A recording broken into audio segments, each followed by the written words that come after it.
ஒரு குறிப்பாக ஒரு சில பத்திரிகைகள் தொடர்ந்து நாங்கள் வந்து அமைச்சர்களாக பொறுப்பேற்கிறதுக்கு எல்லாம் பேசிகிட்டு இருந்தோம். ஏமாற்றம்னு சொல்லி போட்டு தொடர்ந்து அதை வந்து எழுதிட்டு இருக்காங்க. இன்றைக்கும் கூட குறிப்பாக வந்து தினகரன், சன் டிவி போன்ற பத்திரிகைகள் மிகைப்படுத்தி தினமும் இந்த நியூஸை போட்டுருக்காங்க. ஒரு இன்னும் சில பத்திரிகைகள்லாம் இதுக்கு முன்னாடி அதிகமாக ப்ரெஸ் மீட் பண்ண எங்களது அமைப்பு செயலாளர் அருமையண்ணன் CV சண்முகன் அவர்களோ நான் பேசும் பொழுதோ ஏதாவது ஒரு முறையாவது நாங்கள் வந்து இப்படி அமைச்சர்களாக உள்ள போன்னு சொல்லலை ஒன்று. அதே போல் ஒரு 3 நாளைக்கு முன்னாடி தாவக தரப்பில் ப்ரெஸ் மீட் பண்ணும்போதும் அவங்க வந்து அமைச்சர்களாக எங்களுக்கு கேட்கலன்னு சொல்லி அவங்களும் விளக்கமாக சொல்லியிருந்தாங்க. ஆனால் ஒரு சில பேர் இதை வந்து எங்களுக்கு ஒரு கெட்ட பேர் உண்டு பண்ணுறதுக்காக இதை தொடர்ந்துட்டு இருக்காங்க. நாங்கள் எங்களை பொறுத்தளவுக்கு தமிழக வெற்றி கழகம் இன்றைக்கு மக்கள் அந்த கட்சிக்கு ஆதரவு கொடுத்துருக்காங்க. அதே போல் திமுக எதிர்ப்பில் இன்றைக்கி அவங்களும் அதே போல் திமுக எதிர்த்தை நாங்கள் தொடர்ந்து புரட்சியாளர் எம்ஜிஆர் அம்மா அரசியல் பண்ணி நாங்கள் மக்களை சந்தித்தோம். அவங்களும் அதே போல் சந்தித்தாங்க. இந்த அடிப்படையில் தான் மக்கள் இன்றைக்கி ஆதரவு என்ற அடிப்படையில் தான் அந்த ஆதரவு சொல்லி தெளிவுபடுத்திக்கிட்டோம். இதை வந்து இதுக்கு முன்னாடி நாங்களும் தெளிவு பண்ணோம்.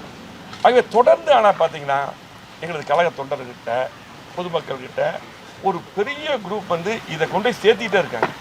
எங்களுக்கு வந்து பார்த்திங்கன்னா எங்களை பொறுத்தளவுக்கு அதிமுக இன்றைக்கு தோல்வி சந்திக்கிறது நாங்கள் ஏற்றுக்கிறோம். அதை வந்து எப்படி அதை சரி பண்ண முடியும், எப்படி சரி பண்ண வேண்டும், அதுக்கு தானே தொடர்ந்து வந்து பார்த்திங்கன்னா அது வந்து நாங்கள் அதிமுக உடனே பிளவு அதெல்லாம் கிடையாது. எங்களுக்குள்ள ஒரு கருத்து வேறுபாடு இதை திரும்பி சொல்லியிருக்கோம்.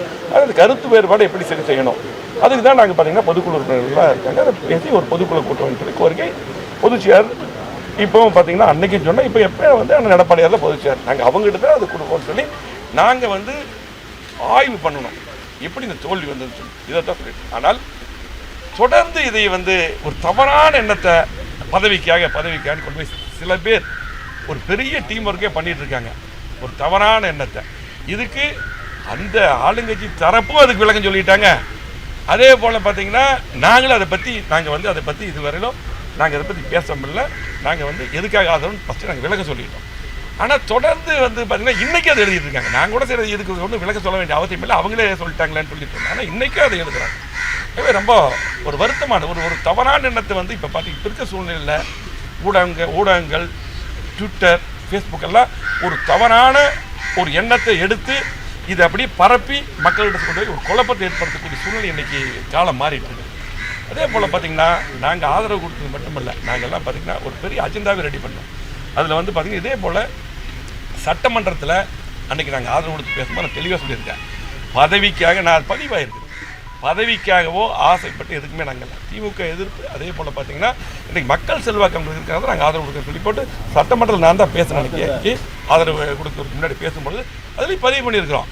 ஆனாலும் பார்த்திங்கன்னா தொடர்ந்து இதை வந்து எங்களுடைய தொண்டர்கிட்ட கொண்டு போய் சேர்த்துறது, கீழே போய் சேர்த்துறது ஒரு குரூப் இப்படியே பண்ணிகிட்ருக்காங்க. முற்றிலும் அது தவறானது. அது மட்டுமல்ல, ஒரு செய்தியை வந்து ஊடகங்களும் அன்பான வேண்டுகோள் பத்திரிகைகளும் ஒரு சரியான செய்தியை கொண்டு போய் சேர்த்துங்க. அதாவது ஒரு சுட செய்தி வேணுங்கிறதுக்காக சில பேர் எல்லாத்தையும் சொல்ல ஒரு சில ஊடகங்கள் பத்திரிகையாளர்கள் அதே போல் ட்விட்டர், ஃபேஸ்புக்கில் இந்த மாதிரி ஒரு சூழ்நிலை பரப்பிட்டே இருக்காங்க. அதனால தான் இன்றைக்கி அந்த பத்திரிகை மீட் பண்ணோம். அதே போல் பார்த்திங்கன்னா நாங்கள் மிகப்பெரிய கோரிக்கை இன்றைக்கி முதலமைச்சர் இங்கே வரும்போதும் அதை நாங்கள் பேசுகிறோம். கோரிக்கை நாங்கள் ஒரு புக்லெட் மாதிரியே ரெடி பண்ணி அன்றைக்கி சொன்னோம். நான் சட்டமன்றத்தில் அன்றைக்கி பேசும்போது சொன்னேன் அம்மாவுடைய திட்டங்கள் தொடரணும். குறிப்பாக பார்த்திங்கன்னா அம்மா உணவகம், தாலிக்கு தங்கம், அம்மா மினி கிளினிக், அம்மா குடிநீர், குடிமராமத்து திட்டம், அதே போல் பார்த்து கலகாட்சியில் 7.5% நாங்கள் கொண்டு வந்தோம். அதை வந்து 10% உயர்த்த வேண்டும். 125 நாள் பார்த்திங்கன்னா இன்றைக்கு 100 நாள் வேலை திட்டத்தை அதை வந்து 150 நாளாக வைக்கணும். இப்படி பல்வேறு ஒரு புக்லெட்டே ரெடி பண்ணி இதெல்லாம் அந்த ஆதரவுக்கு வந்து அந்த இதெல்லாம் நாங்கள் ஒன்று ரெடி பண்ணியிருக்கோம். இதெல்லாம் நீங்கள் பண்ணணும், அந்த திட்டங்கள்லாம் மக்களுக்கு தரோன்னு சொல்லி போட்டு மக்களும் முக்கியம். அதே போல் பார்த்திங்கன்னா இன்றைக்கு வந்து நாங்கள் எங்கள் பின்னாடி வந்து திமுக எதிர்ப்பு முக்கியம். இப்படி அரசியல் அவங்க பண்ணி வந்தங்காட்டி தான் 2 பேரும் ஒரே கோட்டில் வந்தங்காட்டி தான் நாங்கள் அந்த ஆதரவு கொடுத்தோம். அதே போல் பார்த்திங்கன்னா எங்களை பொறுத்தளவுக்கு அதே போல் சில பேர் என்ன பண்ணுறாங்க, நாங்கள் கட்சி ஆஃபீஸ் போகிறோம், கட்சி ஆஃபீஸ் பிடிக்க போகிறோம்னு சொல்லி சில ஊடகங்கள் ஃப்ளாக் நியூஸ் போடுறீங்க. தெளிவாக அன்றைக்கி சிவி சண்முகம் பேசும்போது சொன்னார், நாங்கள் சொன்னோம் அந்த மாதிரி எண்ணமெல்லாம் எங்களுக்கு கிடையாது. எங்களை பொறுத்தளவுக்கு நாங்கள் இதுவரையிலும் அன்னைக்கு இன்னைக்கு எல்லாம் நான் பேசும்போது சரி, எங்களது அமைப்பு செயலாளர் அண்ணன் பேசும்போது சரி, நாங்கள் எங்களை பொறுத்தளவுக்கு இன்றைக்கி பொதுச் செயலாளர் அண்ணன் எடப்பாடியார் தான். அவர்கிட்ட தான் அந்த பொதுக்குழு கூட்டம் கோரிக்கை கொடுக்குறோம், மறு ஆய்வு பண்ணணும், எல்லாம் ஒன்று சேர்த்தணும், கட்சி பலப்படுத்தணும், மீண்டும் அம்மாவுடைய ஆட்சி கண்டிப்பாக தமிழ்நாட்டில் அமைய வேண்டும். இது கட்சி வந்து எங்களுடைய உயிர். இங்கே இருக்கிறவங்க எல்லாருமே வந்து கிட்டத்தட்ட நாங்கள்லாம் ஒரு தலைமுறை தாண்டி அந்த கட்சியில் இருக்கிறோம். புரிஞ்சுட்டு எம்ஜிஆர் கட்சி ஆரம்பிக்கும் போது இருந்து எங்களுடைய தந்தை எல்லாம் வர விஜயபாஸ்கரன் தந்தை, தங்கமணி தந்தை, சிவி சண்முகனுடைய தந்தை, எல்லாரும் இங்கே இருக்கிறவங்க எல்லாமே ஆரம்பத்திலிருந்து இந்த கட்சிக்காக இருந்தவங்க. கட்சி வந்து எங்கள் உயிர் மூச்சு. ஆகவே ஒரு தவறான கருத்துக்களை திரும்ப பதவிக்காக தயவுசெய்து இனியாவது எழுதாதீங்க. அதாவது யார் பதவி கொடுக்கணும் அவங்களும் தெளிவுபடுத்தி பேட்டியே கூட சொல்லிட்டாங்க 3 நாளைக்கு முன்னாடி. அதாவது நேற்று அமைச்சராக போடுறாங்க, அதுக்கு முன்னாடியே 2 நாளைக்கு முன்னாடி சொல்லிட்டாங்க. அவங்க வந்து அப்படி எதிர்பார்த்து வரல, எங்களுக்கு மக்கள் ஆதரவு இருக்குது, அந்த அடிப்படையில் தான் வர்றாங்கன்னு சொல்லி போட்டாகவே இப்படி வந்து பார்த்திங்கன்னா ஒரு பல கோரிக்கைகள். அதாவது நாங்கள் என்ன செயல்படுத்திருக்கோமோ சரி, இவங்க நீங்கள் வந்திருக்கீங்க அதை செயல்படுத்தணும். அம்மா அறிவித்த திட்டங்கள்லாம் கடந்த முறை வந்து திட்டங்கள் நிறுத்தப்பட்டது, அந்த திட்டங்கள்லாம் தொடரணும். இப்படி கோரிக்கை ஆரோக்கியமான கோரிக்கையில் வச்சுருக்கோம். இதெல்லாம் வந்து பார்த்திங்கன்னா இதெல்லாம் வந்து யாருமே எழுதுறதில்லை. ஆகவே பார்த்திங்கன்னா தயவு செஞ்சு இனியாவது வந்து பார்த்திங்கன்னா கண்டிப்பாக நீங்கள் வந்து மீண்டும் அம்மாவுடைய ஆட்சி அமைய எங்களை பொறுத்தளவுக்கு, நாங்கள் கட்சியை பொறுத்தளவுக்கு எந்த காலத்தில் அன்றைக்கி சொல்லியிருக்கோம், எங்களுக்கு உடைக்கவோ பிரிக்கவோ அந்த எண்ணமெல்லாம் கிடையாது. எங்களை பொறுத்தளவுக்கு இன்றைக்கி தோல்வியை நாங்கள் ஒத்துக்கிறோம், அதை ஆராயணும், நாங்கள் ஆராய்வோம்.